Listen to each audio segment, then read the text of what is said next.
House of Dolls popping in G about to react to this vid by Atelzy is titled Priest Steals 40 Bands to Spend on Mobile Games. What? Games? You can't think of anything else to spend this money on.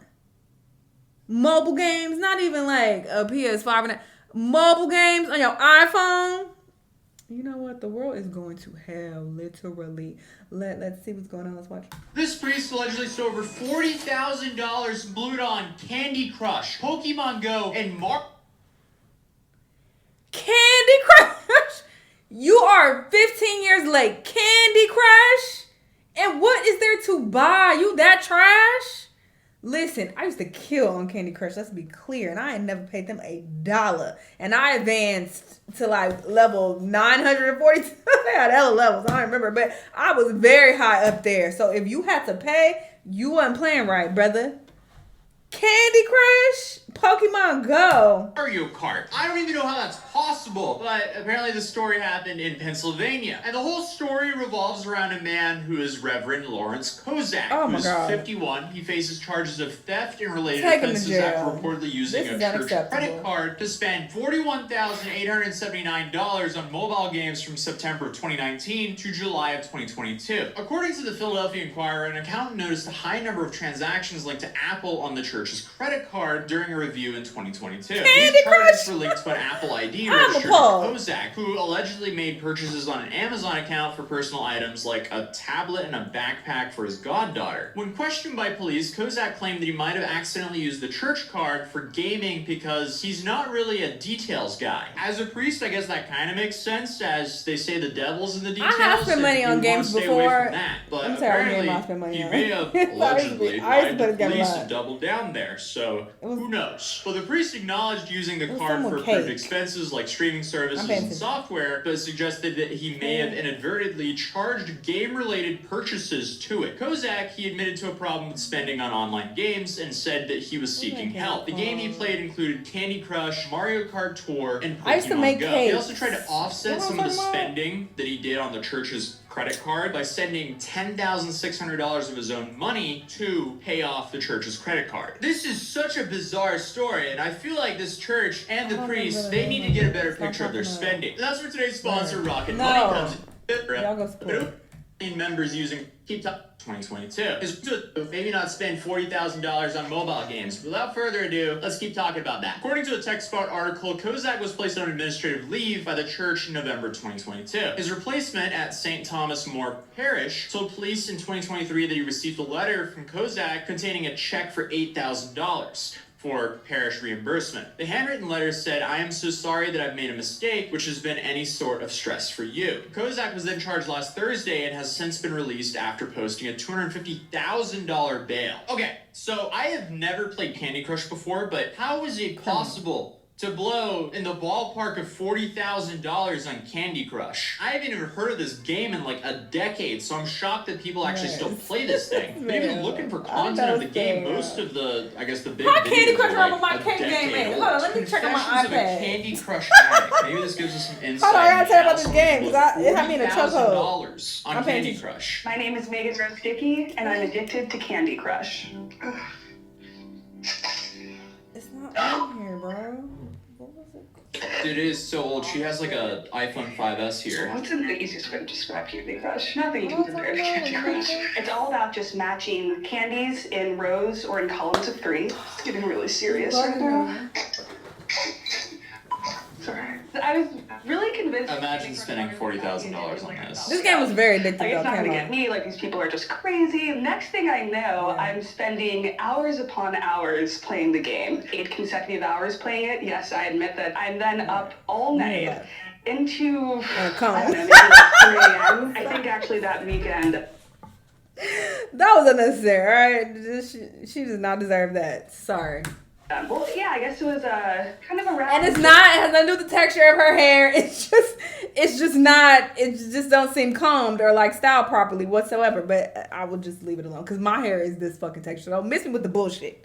Just throw it out now because I already texturist. Like no, my hair is like this texture for the most part. So she can still comb it. July 4th. Well, I guess that makes it a little bit even sadder. Yeah, my mom was not happy. In the span of 1 week, I actually ended up spending $127 playing Candy Crush Saga. That is way less than $40,000. But wait, okay, so she said 1 week. 127 times 52. That's $6,600 a year at that rate. That's times wild, bro. 3. That's 19,812. So that is rookie numbers compared to this priest here because he did double that. So he was spending $254 a day? No, he was spending $254 a week on average times 52. And I had another one you could just make regular meals. 208 times 3 equals 39,624. So still not quite there. And that's to get to the 41,000. But I guess Mario Kart was in there, and also, what was the other game? Pokemon Go was also there. Yeah, he needs help. That's like, what? How is it possible to blow that much money on a puzzle game? Just looking at the Candy Crush gameplay that they showed in this like short video here, it looks like a slot machine. Like it looks like something that old people would play at a casino in a very depressing and dystopian environment. It looks exactly like some of the slot machine games in Reno. Well, the problem here is there's no upside. At least with the slot machine games in Reno, there is a chance for you to actually, get something out of it other than a dopamine hit. I was literally about to say that, brother. You getting that dopamine, okay? When you beat the level, it makes you feel good. You're a dopamine hit and, like in-game levels and in-game bragging rights. Because I don't think you can make money from Candy Crush. While you can't earn cash directly from Candy Crush, there's indirect ways to turn gaming into gains. Players can participate in online tournaments. Okay.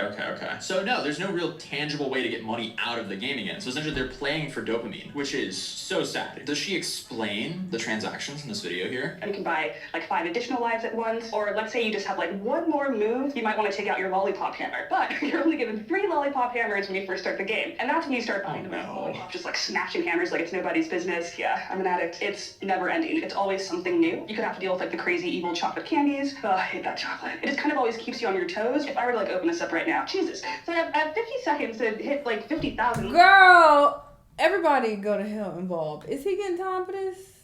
What's happening with him? It doesn't involve killing. What? So coming to this? Bro, where is the impulse control? The other bizarre thing is like, why did he think he was going to get away with this? Did he just not think the church would check their financial records? The whole situation just doesn't make sense. So the Archdiocese of this church issued a following statement to WEAU.com in response to this incident. Father Lawrence Kozak was placed on administrative leave by the Archdiocese in November of 2022. His administrative leave followed a review of St. Thomas More Parish's financial activity by the Archdiocesan Office for Parish Services and Support. That review resulted in certain expenses and expenditure levels utilizing parish funds being questioned. The Archdiocese then referred the matter to law enforcement. Kozak was formally arrested on April 25th and charged with theft by unlawful taking, failing to make the required disposition of funds, and accessing a device he was unauthorized to. Father Kozak remains on administrative leave. Overall, this is just such a bizarre and sad story. You get what you get. You a priest and you stealing money? Like, that's crazy. That's crazy. I mean, I'm not surprised, though, because there have been priests who have done worse. Not surprised. But yeah, it's not that serious unless you playing that cake game. I can't think of the name. It's driving me nuts, but I'm gonna figure it out. If I do figure it out, I'm gonna put it on the screen. The game used to have me in a chokehold. Maybe like 5-6 years ago, I would say. It's played religiously, and you could like make cakes. And then there was another version that was just like you just made food, like different types of food or whatever, and you had to like serve the customers really fast. They have several variations of it. I used to also play Cooking Dash. That was another one. And I did pay money on the cake game. I ain't gonna lie. I paid for coins and stuff here and there, but never like crazy amounts. Maybe in total, I maybe pay like $100 or something. In total of me playing the game for however many months I was playing. Anyway, hot mess though. Y'all let me know what y'all think. Let me know what other videos you want to watch, and I'll see y'all in the next one. Bye!